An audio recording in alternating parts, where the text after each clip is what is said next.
Hello friends, welcome to video series on geography. In this video, I'll be explaining about natural calamities like volcanism, earthquake, tsunami, which are a direct result of plate tectonics. The first one is volcanism. A volcano is a vent in the Earth's crust from which molten rock material and gases, water vapors, and other similar substances erupt. There are two kinds of eruption. One is a calm kind of eruption where the eruptions take place less violently and mostly on the flat surfaces through fissures. In the other one, volcanic eruptions are seen from a high conical peak, and this high conical mountain is called as volcanic mountain, and from this eruptions take place. The main source of volcanoes is magma, which is very hot, which is a part of mantle where convectional currents are taking place due to radioactive decay in the Earth's core and a differential heat that is generated due to this radioactivity, and the differential heat gives rise to convection cells, and under the convection cells there is constant flux of magma within mantle, and this magma is at very high temperatures and pressures. As a result, it always seeks a path to escape out towards the Earth's crust, and when the rocks which are surrounding the mantle undergo metamorphosis, giving rise to a vent, then the magma finds this path, the vent, to escape out of the Earth's crust. We can see these are the different kinds of landforms associated with volcanoes. The ones that are below the Earth's crust are called as intrusive landforms, that is intrusive volcanic landforms, and the ones that appear on the surface like a volcanic cone, they are called as extrusive volcanic landforms. We have discussed about intrusive volcanic landforms in my previous videos, and in this video we'll see more about volcanoes, types, etc.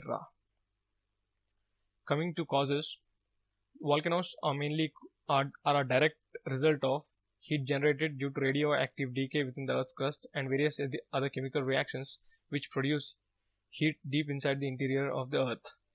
This heat results in constant flux of molten magma in the mantle, and this is caused due to differential heat, that is differential heat the mantle receives from below the surface and above the surface. For example, this is mantle, then the lower mantle is in touch with core, whereas the outer mantle is touch with Earth's crust. This is crust and this is core,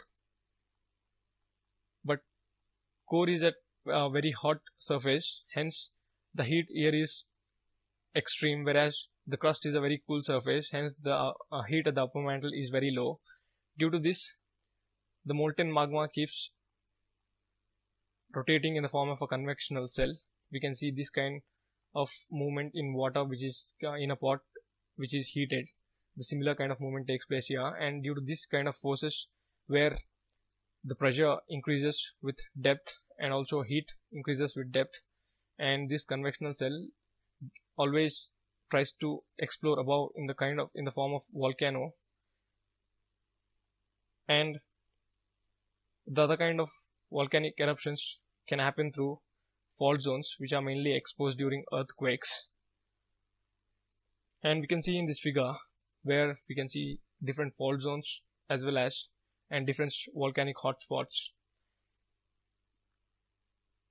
In continental crust and oceanic crust collisions, that is mainly where the collisions take place between the denser plates and the lighter plates. For example, in continent ocean collision, we can see that a denser oceanic plate subducts below a continental plate which is lighter, and during this subduction process all the rock material in this region undergoes metamorphosis, and this hard rock material converts into molten magma at very high pressure and temperature, and this magma seeks to escape from the best possible weak zone, creating a volcanic mountain chain along the coastline.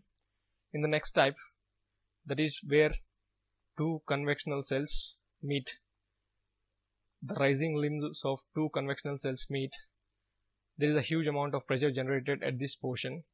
As a result, this magma, which is at very high pressure, seeks to escape from a path, the best possible path, giving rise to a narrow and long fracture in the Earth's oceanic crust, and from this oceanic fracture there is a lot of magma flowing out, which is mainly basaltic in nature, that is less viscous because of less amount of silica, and this this lavas or molten magma spreads through longer distances, and the ones that cool near gives rise to ridges. These are called ridges.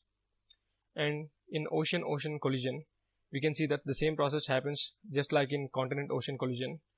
Here also the molten magma escapes through a vent, giving rise to a chain of islands, and all these kind of volcanoes are a direct result of heat generated within the Earth's interior. And depending on the frequency of eruptions of volcanoes, the volcanoes are mainly divided into active volcano, dormant volcano, and extinct or ancient volcano. The first one, that is the active volcano, is the one which erupts fairly frequently, that is, it keeps on erupting in about 5 to 10 years, and sometimes eruption might be very continuous.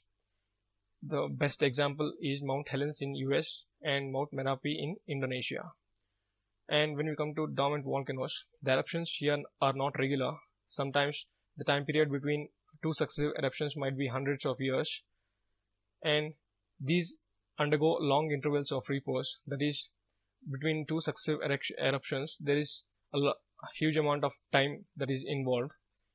The best examples are Vesuvius in Italy, Fusiyama in Japan, Krakatau in Indonesia, which is said to be the loudest volcanic eruption in history, and Narcondam Islands of Andaman and Nicobar Islands. These are the only one or two.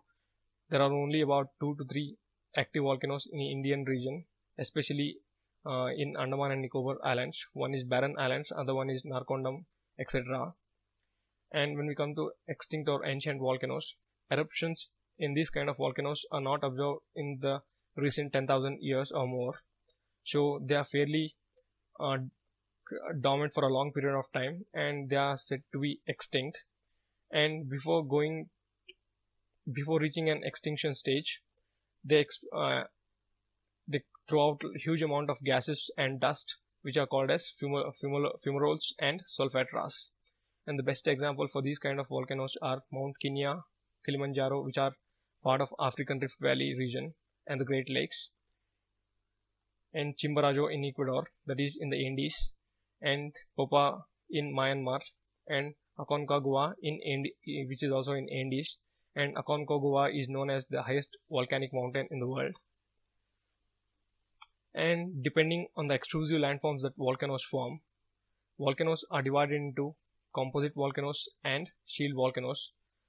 In composite volcanoes, we can see that the volcanic eruptions give rise to a high conical mountain peak, and whereas in shield volcano, we see that there is only a small highland created whose slopes are very gentle. And this is shield volcano, and this is composite volcano. And the kind of magma that flows out in composite volcanoes is highly acidic, that is, it contains huge amount of silica, hence it is very viscous. And this magma which comes out doesn't flow through long distances and settle in the region just around the crater. Hence, through successive eruptions, this volcanoes keeps on forming layers over layers, and slowly this peak starts rising, and the whole volcano becomes a volcanic mountain, increases in size.